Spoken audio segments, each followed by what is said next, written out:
I'm just toying around, guys, with the looper. I get in trouble when I do that, okay? Welcome back. This is Eric here with Guitarsenal. Hopefully not making too awful of a sound. Trying to get a little bit of kind of, I don't know, psychedelic sort of funk going on. Maybe I got it. Maybe I didn't. I don't know. But this fuzz sounds like a pack of hornets taking off out of your guitar, which is really cool. We're going to be talking about this White Elk small foot from Wren & Cuff, and this is one of my little acquisitions from Atlanta Discount. I try to make it a point every time I go in there to just try to find a pedal that's $100 or less and just search for tone. You know, not really going into it with anything other than, hey, it's a cool pedal, let's check it out and do a video. All right, that's the premise, okay?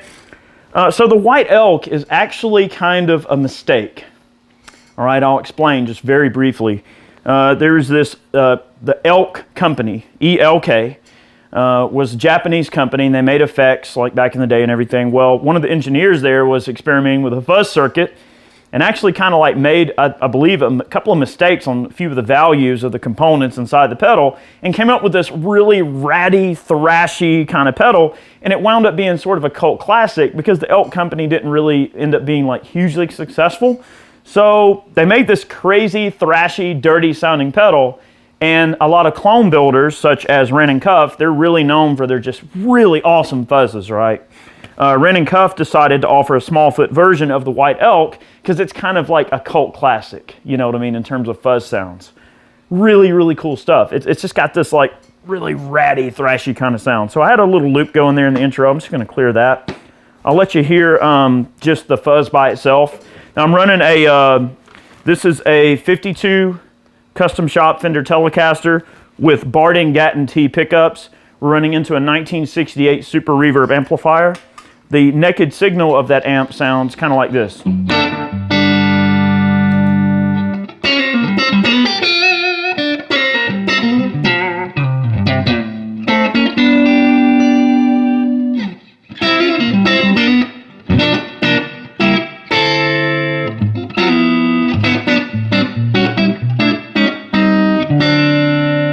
Middle.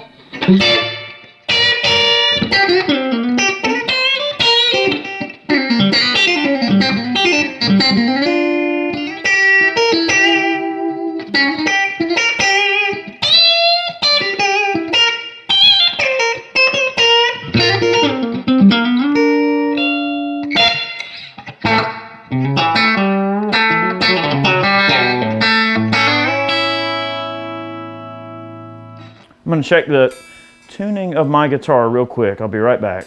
Okay, sorry about that. I knocked my guitar out of tune in the intro there. And the thing about fuzzes, you definitely do not want to be out of tune when you're playing heavy distortion. It'll sound like complete, utter dog poop. All right, so let's finish listening to the 68 here on the bridge pickup.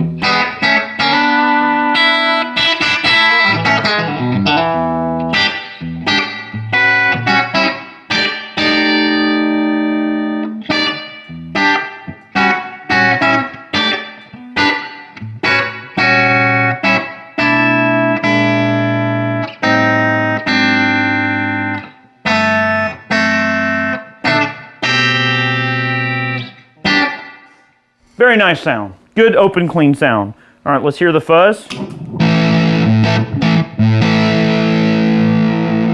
All right, I'm going to need to probably turn this volume up just a little bit. Let's leave the tone and distortion kind of low. All right, we've got it set for just a sedate kiss.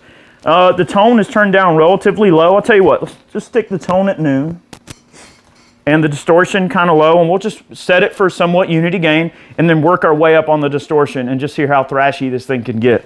Now, this particular fuzz is a little open. Let's listen to it.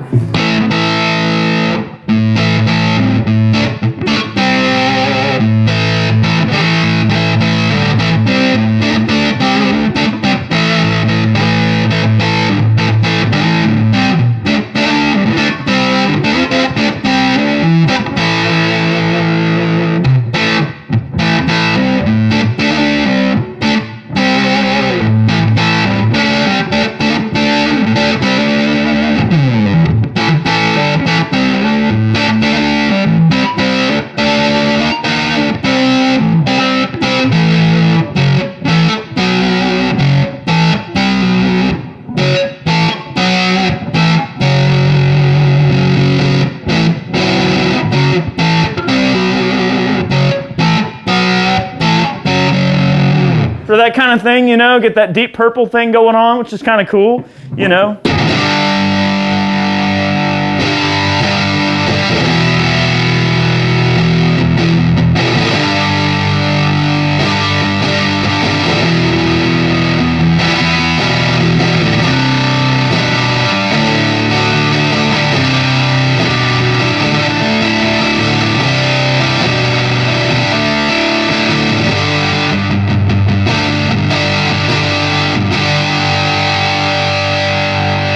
Very bright and articulate distortion, but not overbearing. It's very musical, and although it does have a high-end presence, it's not harmful to the ear. It doesn't sound harsh.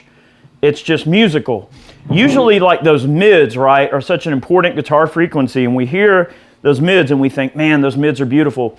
But the high-end frequency is a really difficult frequency to tame, right? So if you set the tone just right, get your distortion to taste. I mean, we could even turn that distortion a little lower. Let's just barely kiss that distortion up. I find that a lot of these pedals, it just seems like a real special spot is kind of on the low end, it's like on the verge of clean. I don't know if that's possible here, but let's give it a listen with the bridge pickup on a Telecaster.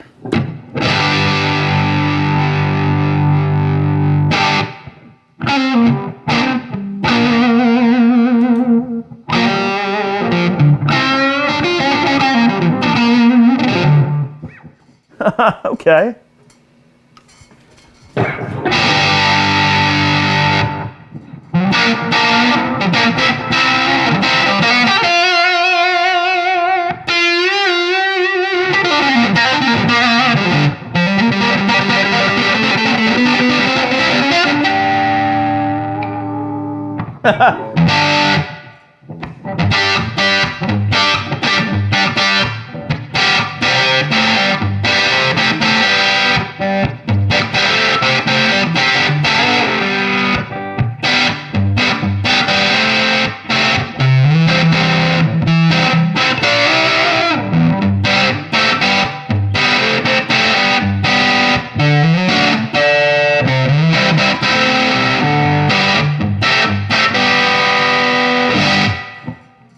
It's not bad. It's different.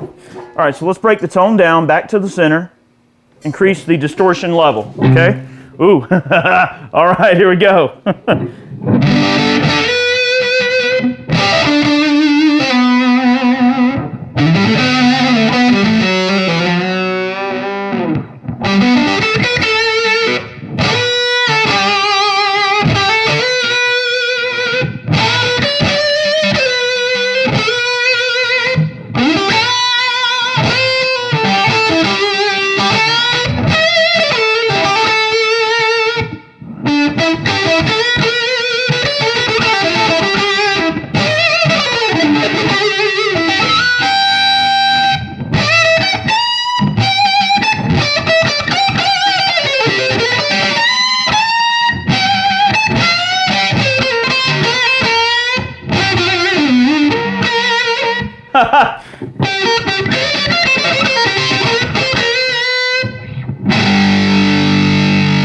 It's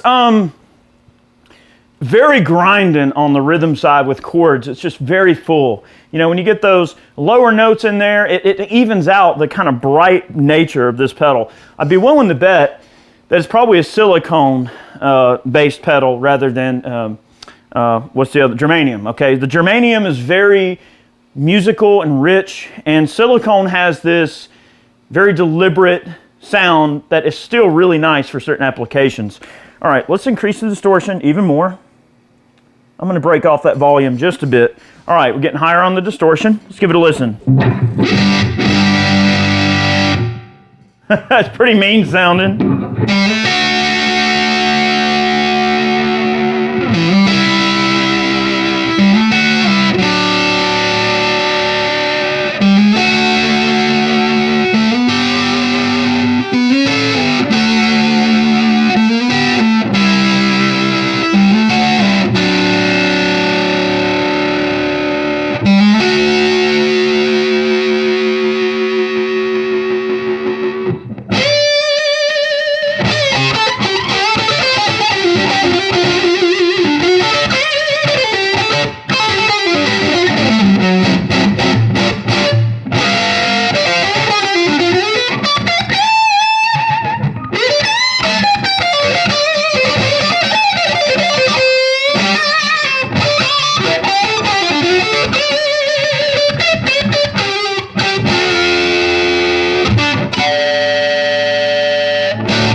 whatever, right? Not like a rock player per se, but very cool.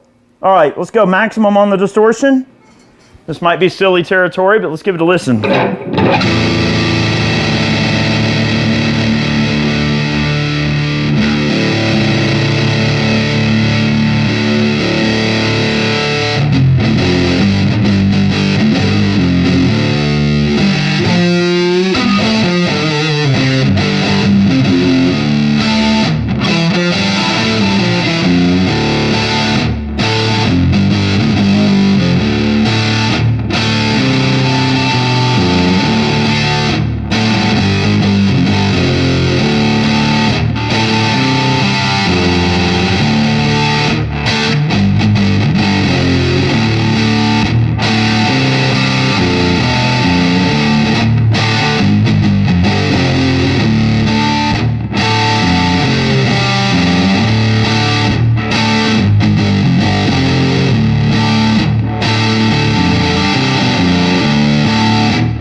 Sorry. I don't know what happened. I feel like some demons came out of this pedal. I don't know what happened there. All right, well, I think this concludes this test. We should probably move on to greener pastures. Let's get that distortion back down to heaven. I think like the more you turn the distortion knob, like you're like getting pulled down to hell. You know what I mean? Like, it's really cool. Very inspiring. I mean, when you get that distortion way up, it's just like releasing the awesome, which is really, really cool. So, very inspiring pedal. I'm glad I got it. You know, it's something I have to say, I really love Wren & Cuff's pedals. They do a wonderful job with these pedals. I cannot say enough good things. So, the person that turned me on to these pedals initially was Micah up at Atlanta Discount Music. They had the Wren & Cuff Caprid back there.